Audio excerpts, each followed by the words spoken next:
nung nakaraang gabi po ay umabot po dito yung tubig. Umabot din po dyan, oh.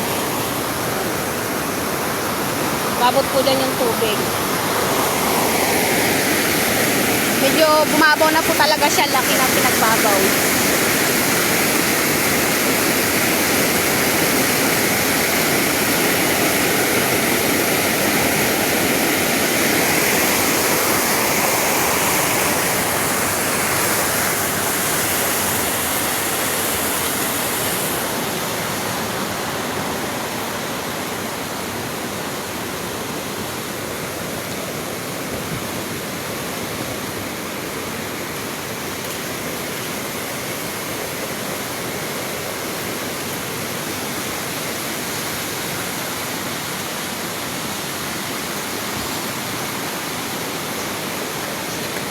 Yun po yung bundok, oh. Nag-landslide po din siya, oh. Pero kunti lang po siya. Pero sana po ganyan na lang siya. Huwag na siyang madadagdagan. Kasi po matatabunan yung mga tanim na saging. Yan po yung mamartag. Ay, bak!